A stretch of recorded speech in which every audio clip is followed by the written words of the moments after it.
This is The Jungle Book, a collection of stories by Rudyard Kipling about Mowgli, an orphaned boy in India, and his animal guardians in the jungle, the lair of Shere Khan, the tiger. Tiger, tiger! When Mowgli left the wolf's cave after the fight with the pack at the Council Rock, he went down to the plowed lands where the villagers lived. But he would not stop there, because it was too near to the jungle, and he knew that he had made at least one bad enemy at the council. So he hurried on, keeping to the rough road that ran down the valley, and followed it at a steady jog trot for nearly 20 miles, till he came to a country that he did not know. The valley opened out into a great plain, dotted over with rocks and cut up with ravines. At one end stood a little village, and at the other, the thick jungle came down in a sweep to the grazing grounds, and stopped there as though it had been cut off with a hoe. All over the plain, cattle and buffaloes were grazing, and when the little boys in charge of the herds saw Mowgli, they shouted and ran away, and the yellow pariah dogs that hang about every Indian village barked. Mowgli walked on, for he was feeling hungry, and when he came to the village gate, he saw the big thorn bush that was drawn up before the gate at twilight pushed to one side. "Umph," he said, for he had come across more than one such barricade in his night rambles after things to eat. "So men are afraid of the people of the jungle here also." He sat down by the gate, and when a man came out, he stood up, opened his mouth, and pointed down to show that he wanted food. The man stared, and ran back up the one street of the village shouting for the priest, who was a big fat man, dressed in white, with a red and yellow mark on his forehead. The priest came to the gate, and with him at least 100 people, who stared and talked and shouted and pointed at Mowgli. "They have no manners, these men folk," said Mowgli to himself. "Only the gray ape would behave as they do." So he threw back his long hair and frowned at the crowd. "What is there to be afraid of?" said the priest. "Look at the marks on his arms and legs. They are the bites of wolves. He is but a wolf child, run away from the jungle." Of course, in playing together, the cubs had often nipped Mowgli harder than they intended, and there were white scars all over his arms and legs. But he would have been the last person in the world to call these bites, for he knew what real biting meant. "Are, are," said 2 or 3 women together. "To be bitten by wolves, poor child. He is a handsome boy. He has eyes like red fire. By my honor, Messua, he is not unlike the boy that was taken by the tiger." "Let me look," said a woman with heavy copper rings on her wrists and ankles, and she peered at Mowgli under the palm of her hand. "Indeed he is not. He is thinner, but he has the very look of my boy." The priest was a clever man, and he knew that Messua was wife to the richest villager in the place. So he looked up at the sky for a minute and said solemnly, "What the jungle has taken, the jungle has restored. Take the boy into thy house, my sister, and forget not to honor the priest who sees so far into the lives of men." "By the bull that bought me," said Mowgli to himself, "but all this talking is like another looking over by the pack. Well, if I'm a man I must be." The crowd parted as the woman beckoned Mowgli to her hut, where there was a red lacquered bedstead, a great earthen grain chest with funny raised patterns on it, 6 copper cooking pots, an image of a Hindu god in a little alcove, and on the wall a real looking-glass, such as they sell in the country fairs for 8 cents. She gave him a long drink of milk and some bread, and then she laid her hand on his head and looked into his eyes, for she thought perhaps that he might be her real son come back from the jungle where the tiger had taken him. So she said, "Nathu, oh Nathu." Mowgli did not show that he knew the name. "Dost thou not remember the day when I gave thee thy new shoes?" She touched his foot, and it was almost as hard as horn.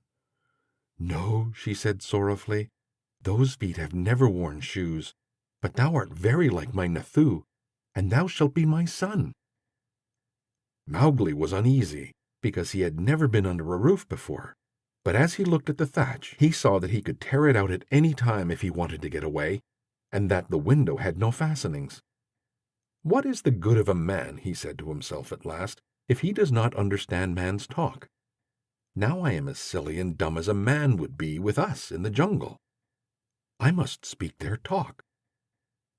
He had not learned while he was with the wolves to imitate the challenges of bucks in the jungle and the grunt of the little wild pig for fun.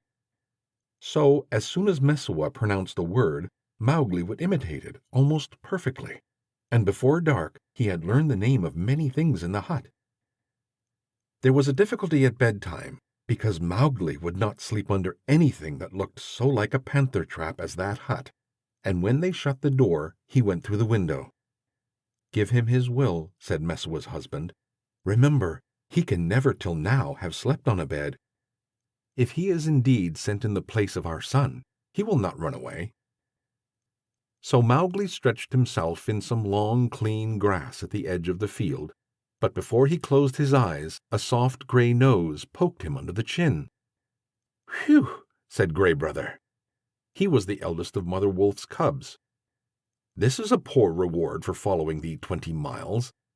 Thou smellst of wood smoke and cattle, altogether like a man already. Wake, little brother, I bring news." "Are all well in the jungle?" said Mowgli, hugging him. "All except the wolves that were burned with the red flower. Now listen. Shere Khan has gone away to hunt far off till his coat grows again, for he is badly singed. When he returns, he swears he will lay thy bones in the Wengunga." There are 2 words to that. I also have made a little promise. But news is always good. I'm tired tonight, very tired with new things, Gray Brother. But bring me the news always. "Thou wilt not forget that thou art a wolf? Man will not make thee forget," said Gray Brother anxiously. "Never. I will always remember that I love thee and all in our cave, but also I will always remember that I have been cast out of the pack, and that thou mayst be cast out of another pack. Men are only men, little brother, and their talk is like the talk of frogs in a pond. When I come down here again, I will wait for thee in the bamboos at the edge of the grazing ground." For months after that night, Mowgli hardly ever left the village gate. He was so busy learning the ways and customs of men. First he had to wear a cloth round him, which annoyed him horribly, and then he had to learn about money, which he did not in the least understand, and about plowing, of which he did not see the use. Then the little children in the village made him very angry. Luckily, the law of the jungle had taught him to keep his temper, for in the jungle, life and food depend on keeping your temper. But when they made fun of him because he would not play games or fly kites, or because he mispronounced some word, only the knowledge that it was unsportsmanlike to kill little naked cubs kept him from picking them up and breaking them in 2. He did not know his own strength in the least. In the jungle, he knew he was weak compared to the beasts, but in the village, people said he was as strong as a bull. He certainly had no notion of what fear was, for when the village priest told him that the god in the temple would be angry with him if he ate the priest's mangoes, he picked up the image, brought it over to the priest's house, and asked the priest to make the god angry, and he would be happy to fight him. It was a horrible scandal, but the priest hushed it up, and Meswa's husband paid much good silver to comfort the god. And Mowgli had not the faintest idea of the difference that caste makes between man and man. When the potter's donkey slipped in the clay pit, Mowgli hauled it out by the tail and helped to stack the pots for their journey to the market in Kaniwara. That was very shocking too, for the potter is a low-caste man, and his donkey is worse.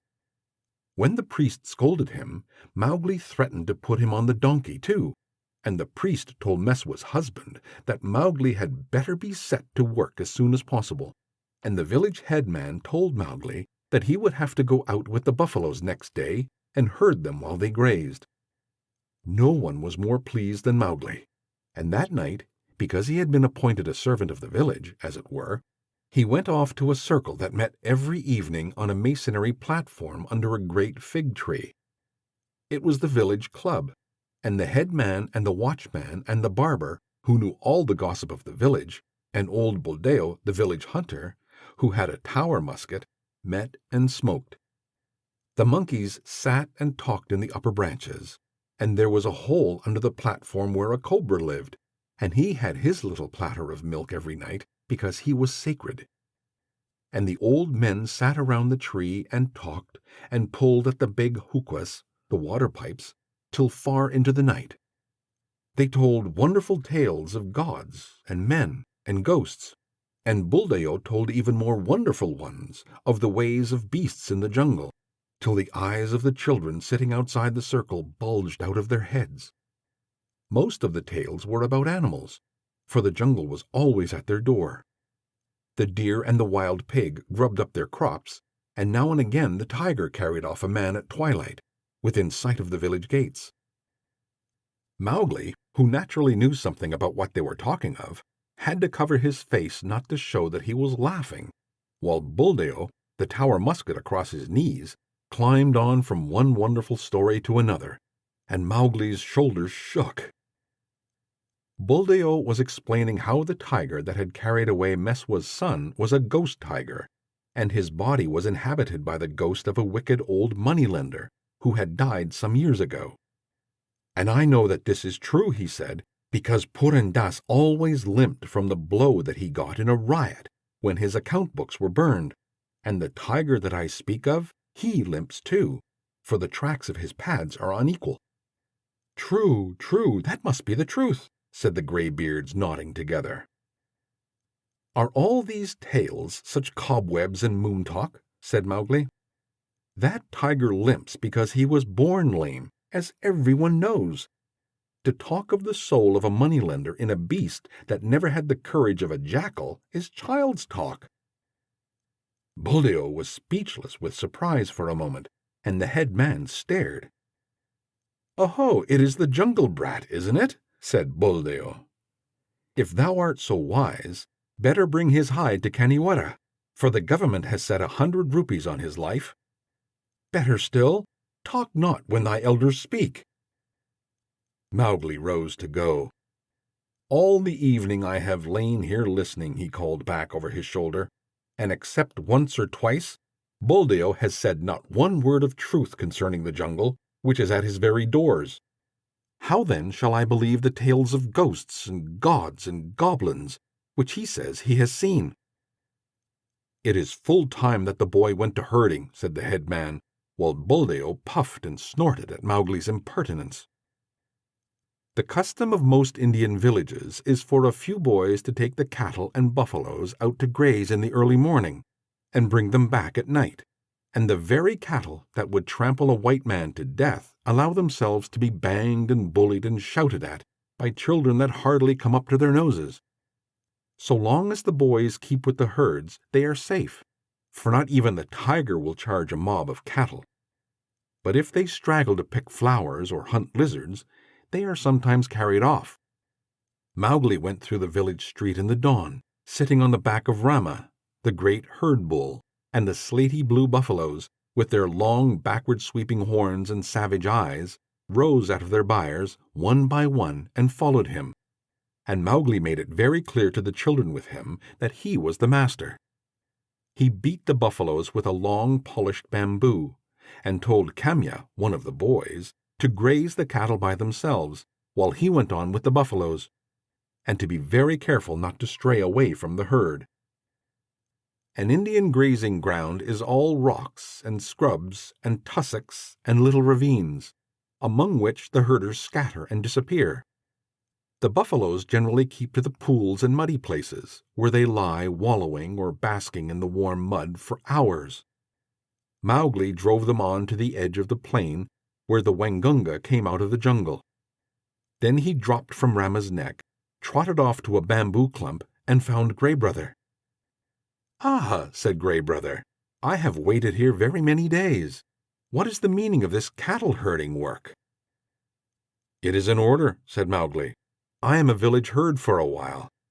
What news of Shere Khan?" "He has come back to this country, and he has waited here a long time for thee. Now he has gone off again, for the game is scarce.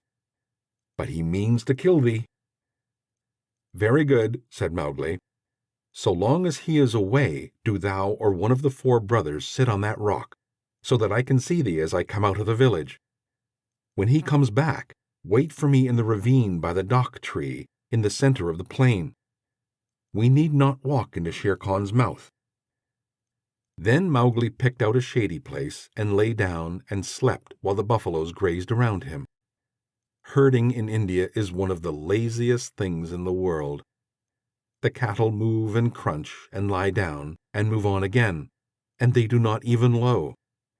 They only grunt, and the buffaloes very seldom say anything, but get down into the muddy pools one after another, and work their way into the mud till only their noses and staring china blue eyes show above the surface, and then they lie like logs.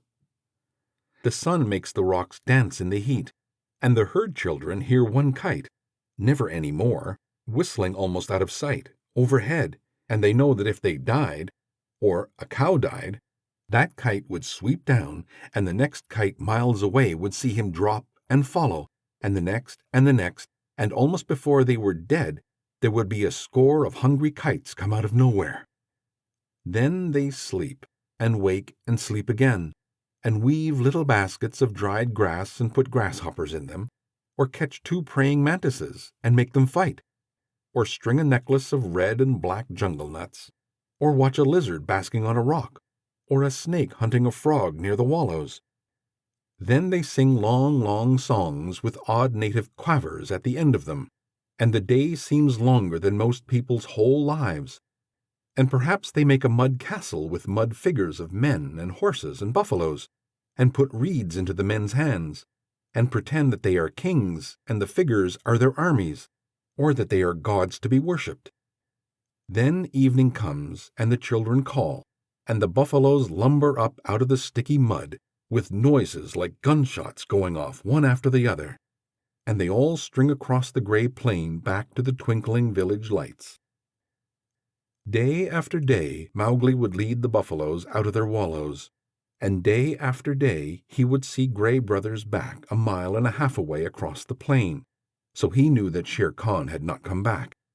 And day after day he would lie on the grass, listening to the noises around him, and dreaming of old days in the jungle. If Shere Khan had made a false step with his lame paw up in the jungles by the Waingunga, Mowgli would have heard him in those long, still mornings. At last a day came when he did not see Gray Brother at the signal place, and he laughed and headed the buffaloes for the ravine by the dock tree, which was all covered with golden red flowers. There sat Gray Brother, every bristle of his back lifted. "He has hidden for a month to throw thee off thy guard. He crossed the ranges last night with Tabaqui, hotfoot on thy trail," said the wolf, panting. Mowgli frowned. "I'm not afraid of Shere Khan, but Tabaqui is very cunning." "Have no fear," said Gray Brother, licking his lips a little. "I met Tabaqui in the dawn. Now he is telling all his wisdom to the kites, but he told me everything before I broke his back. Shere Khan's plan is to wait for thee at the village gate this evening, for thee and for no one else. He is lying up now in the big dry ravine of the Waingunga." "Has he eaten today, or does he hunt empty?" said Mowgli, for the answer meant life and death to him. "He killed at dawn a pig, and he has drunk too. Remember, Shere Khan could never fast, even for the sake of revenge." "Oh, fool, fool! What a cub's cub it is!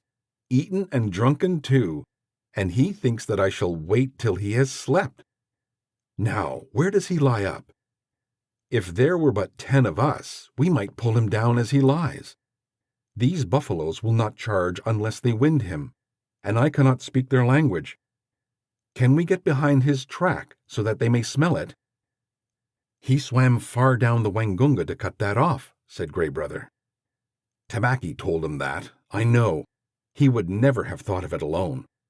Mowgli stood with his finger in his mouth, thinking. The big ravine of the Wangunga. That opens out on the plain not half a mile from here. I can take the herd round through the jungle to the head of the ravine and then sweep down. But he would slink out at the foot. We must block that end. Gray Brother, canst thou cut the herd in two for me? Not I, perhaps, but I have brought a wise helper. Gray Brother trotted off and dropped into a hole. Then there lifted up a huge gray head that Mowgli knew well, and the hot air was filled with the most desolate cry of all the jungle, the hunting howl of a wolf at midday. Akela! Akela! Said Mowgli, clapping his hands. I might have known that thou wouldst not forget me. We have a big work in hand. Cut the herd in two, Akela. Keep the cows and calves together, and the bulls and the plough buffaloes by themselves. The two wolves ran, ladies' chain fashion, in and out of the herd, which snorted and threw up its head, and separated into two clumps. In one, the cow buffaloes stood with their calves in the center, and glared and pawed, ready, if a wolf would only stay still, to charge down and trample the life out of him. In the other, the bulls and the young bulls snorted and stamped, but though they looked more imposing, they were much less dangerous, for they had no calves to protect. No 6 men could have divided the herd so neatly. What orders? Panted Akela. They are trying to join again. Mowgli slipped on to Rama's back. Drive the bulls away to the left, Akela. Gray Brother, when we are gone, hold the cows together and drive them into the foot of the ravine. How far? Said Gray Brother, panting and snapping. Till the sides are higher than Shere Khan can jump, shouted Mowgli. Keep them there till we come down. The bulls swept off as Akela bade, and Gray Brother stopped in front of the cows. They charged down on him, and he ran just before them to the foot of the ravine, as Akela drove the bulls far to the left. Well done! Another charge, and they are fairly started. Careful now, careful, Akela. A snap too much, and the bulls will charge. Hoodah! This is wilder work than driving black buck. Didst thou think these creatures could move so swiftly? Mowgli called. I have hunted these too in my time, gasped Akela in the dust. Shall I turn them into the jungle? Aye, turn, swiftly turn them. Rama is mad with rage. Oh, if I could only tell him what I need of him today. The bulls were turned to the right this time and crashed into the standing thicket. The other herd children, watching with the cattle half a mile away, hurried to the village as fast as their legs could carry them, crying that the buffaloes had gone mad and run away. But Mowgli's plan was simple enough. All he wanted to do was to make a big circle uphill and get at the head of the ravine, and then take the bulls down it and catch Shere Khan between the bulls and the cows, for he knew that after a meal and a full drink, Shere Khan would not be in any condition to fight or to clamber up the sides of the ravine. He was soothing the buffaloes now by voice, and Akela had dropped far to the rear, only whimpering once or twice to hurry the rear guard. It was a long, long circle, for they did not wish to get too near the ravine and give Shere Khan warning. At last, Mowgli rounded up the bewildered herd at the head of the ravine on a grassy patch that sloped steeply down to the ravine itself. From that height you could see across the tops of the trees down to the plain below.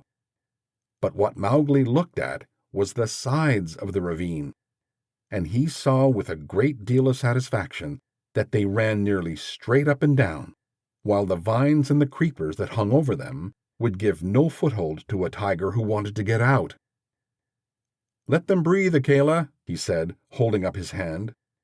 They have not winded him yet. Let them breathe.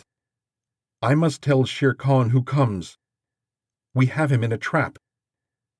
He put his hands to his mouth and shouted down the ravine. It was almost like shouting down a tunnel, and the echoes jumped from rock to rock. After a long time, there came back the drawling, sleepy snarl of a fully fed tiger just wakened. "Who calls?" said Shere Khan, and a splendid peacock fluttered up out of the ravine, screeching. "I, Mowgli, cattle thief, it is time to come to the council rock." "Down! Hurry them down, Akela! Down, Rama, down!" The herd paused for an instant at the edge of the slope, but Akela gave tongue in the full hunting yell, and they pitched over one after the other just as steamers shoot rapids, the sand and stones spurting up round them. Once started, there was no chance of stopping, and before they were fairly in the bed of the ravine, Rama winded Shere Khan and bellowed. "Ha ha!" said Mowgli on his back. "Now thou knowest!" And the torrent of black horns, foaming muzzles, and staring eyes whirled down the ravine just as boulders go down in flood time, the weaker buffaloes being shouldered out to the sides of the ravine, where they tore through the creepers. They knew what their business was before them, the terrible charge of the buffalo herd against which no tiger can hope to stand. Shere Khan heard the thunder of their hooves, picked himself up, and lumbered down the ravine, looking from side to side for some way of escape. But the walls of the ravine were straight, and he had to hold on, heavy with his dinner and his drink, willing to do anything rather than fight. The herd splashed through the pool he had just left, bellowing till the narrow cut rang. Mowgli heard an answering bellow from the foot of the ravine, saw Shere Khan turn. The tiger knew if the worst came to the worst, it was better to meet the bulls than the cows with their calves. And then Rama tripped, stumbled, and went on again over something soft, and with the bulls at his heels, crashed full into the other herd, while the weaker buffaloes were lifted clean off their feet by the shock of the meeting. That charge carried both herds out into the plain, goring and stamping and snorting. Mowgli watched his time, and slipped off Rama's neck, laying about him right and left with his stick. "Quick, Akela, break them up, scatter them, or they will be fighting one another. Drive them away, Akela." "Hey, Rama! Hey, hey, hey, my children! Softly now, softly. It is all over." Akela and Gray Brother ran to and fro, nipping the buffalo's legs, and though the herd wheeled once to charge up the ravine again, Mowgli managed to turn Rama, and the others followed him to the wallows. Shere Khan needed no more trampling. He was dead, and the kites were coming for him already. "Brothers, that was a dog's death," said Mowgli, feeling for the knife he always carried in a sheath round his neck now that he lived with men. But he would never have shown fight. "Wallah! His hide will look well on the council rock. We must get to work swiftly."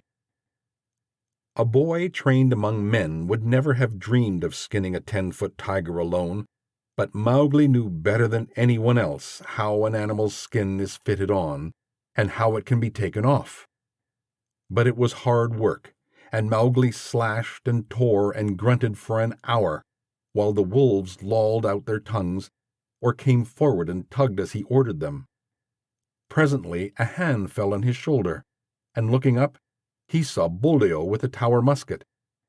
The children had told the village about the buffalo stampede, and Buldeo went out angrily, only too anxious to correct Mowgli for not taking better care of the herd.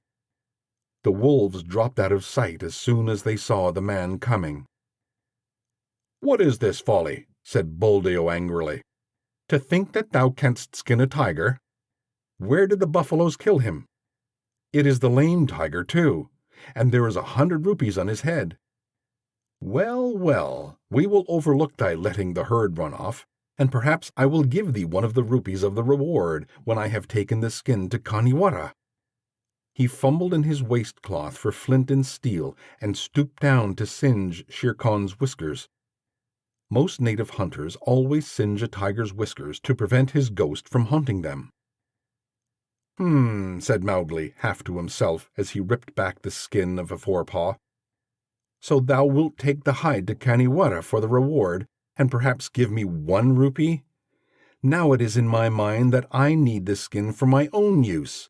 Hey, old man, take away that fire." "What talk is this to the chief hunter of the village? Thy luck and the stupidity of thy buffaloes have helped thee to this kill. The tiger has just fed, or he would have gone 20 miles by this time. Thou canst not even skin him properly, little beggar brat, and forsooth I, Buldeo, must be told not to singe his whiskers. Mowgli, I will not give thee 1 anna of the reward, but only a very big beating. Leave the carcass." "By the bull that bought me," said Mowgli, who was trying to get at the shoulder, "must I stay babbling to an old ape all noon? Here, Akela, this man plagues me." Buldeo, who was still stooping over Shere Khan's head, found himself sprawling on the grass, with a gray wolf standing over him, while Mowgli went on skinning as though he were alone in all India. "Yes," he said between his teeth, "thou art altogether right, Buldeo. Thou wilt never give me 1 anna of the reward. There is an old war between this lame tiger and myself, a very old war, and I have won." To do Buldeo justice, if he had been 10 years younger, he would have taken his chance with Akela had he met the wolf in the woods. But a wolf who obeyed the orders of this boy, who had private wars with man-eating tigers, was not a common criminal. It was sorcery, magic of the worst kind, thought Buldeo, and he wondered whether the amulet around his neck would protect him. He lay as still, expecting every minute to see Mowgli turn into a tiger too. "Maharaj, great king," he said at last, in a husky whisper. "Yes," said Mowgli, without turning his head, chuckling a little. "I am an old man. I did not know that thou wast anything more than a herd's boy. May I rise up and go away, or will thy servant tear me to pieces?" "Go, and peace be with thee. Only another time do not meddle with my game. Let him go, Akela." Buldeo hobbled away to the village as fast as he could, looking back over his shoulder in case Mowgli should change into something terrible. When he got to the village, he told a tale of magic and enchantment and sorcery that made the priest look very grave. Mowgli went on with his work, but it was nearly twilight before he and the wolves had drawn the great gay skin clear of the body. "Now we must hide this, and take the buffaloes home. Help me to herd them, Akela." The herd rounded up in the misty twilight, and when they got near the village, Mowgli saw lights, and heard the conches and bells in the temple blowing and banging. Half the village seemed to be waiting for him by the gate.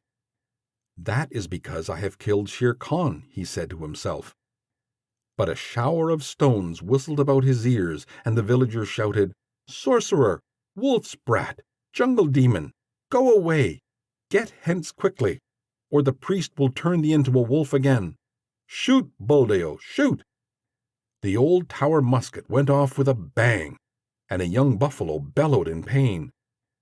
"More sorcery!" shouted the villagers. "He can turn bullets. Buldeo, that was thy buffalo." "Now what is this?" said Mowgli, bewildered, as the stones flew thicker. "They are not unlike the pack, these brothers of thine," said Akela, sitting down composedly. "It is in my head that, if bullets mean anything, they would cast thee out."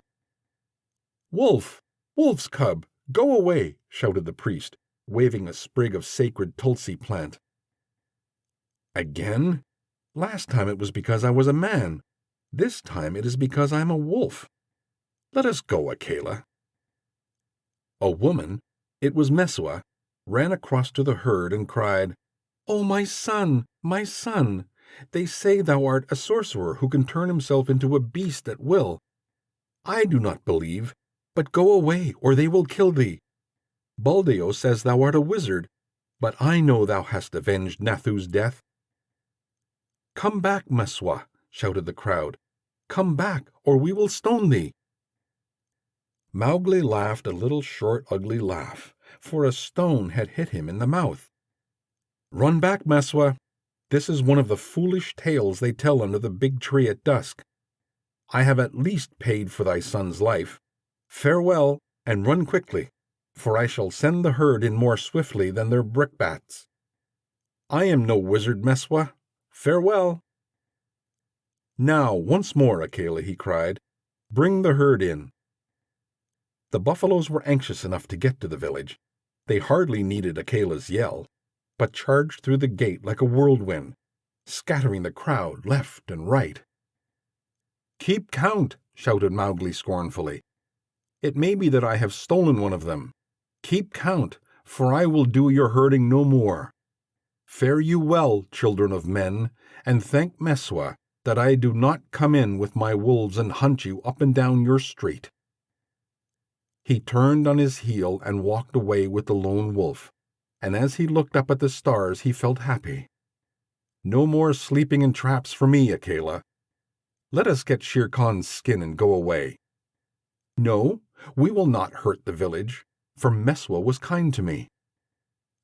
When the moon rose over the plain, making it look all milky, the horrified villagers saw Mowgli, with 2 wolves at his heels and a bundle on his head, trotting across at the steady wolf's trot that eats up the long miles like fire. Then they banged the temple's bells and blew the conchas louder than ever, and Meswa cried, and Buldeo embroidered the story of his adventures in the jungle till he ended by saying that Akela stood up on his hind legs and talked like a man. The moon was just going down when Mowgli and the 2 wolves came to the hill of the Council Rock, and they stopped at Mother Wolf's cave. "They have cast me out from the man pack, Mother," shouted Mowgli, "but I come with the hide of Shere Khan to keep my word." Mother Wolf walked stiffly from the cave with the cubs behind her, and her eyes glowed as she saw the skin. "I told him on that day when he crammed his head and shoulders into this cave, hunting for thy life, little frog. I told him that the hunter would be hunted. It is well done." "Little brother, it is well done," said a deep voice in the thicket. "We were lonely in the jungle without thee," and Bagheera came running to Mowgli's bare feet. They clambered up the Council Rock together, and Mowgli spread the skin out on the flat stone where Akela used to sit, and pegged it down with 4 slivers of bamboo, and Akela lay down upon it, and called the old call to the council. "Look, look well, O wolves!" exactly as he had called when Mowgli was first brought there. Ever since Akela had been deposed, the pack had been without a leader, hunting and fighting at their own pleasure. But they answered the call from habit, and some of them were lame from the traps they had fallen into, and some limped from shot wounds, and some were mangy from eating bad food, and many were missing. But they came to the Council Rock, all that were left of them, and saw Shere Khan's stripped hide on the rock, and the huge claws dangling at the end of the empty dangling feet. "Look well, O wolves! Have I kept my word?" said Mowgli. And the wolves bayed yes, and one tattered wolf howled, "Lead us again, O Akela! Lead us again, O man cub, for we be sick of this lawlessness, and we would be the free people once more." "Nay," purred Bagheera, "that may not be. When ye are full fed, the madness may come upon you again. Not for nothing are ye called the free people. Ye fought for freedom, and it is yours. Eat it, O wolves." "Man pack and wolf pack have cast me out," said Mowgli. "Now I will hunt alone in the jungle." "And we will hunt with thee," said the 4 cubs. So Mowgli went away and hunted with the 4 cubs in the jungle from that day on. But he was not always alone, because years afterward he became a man and married. But that is a story for grown-ups.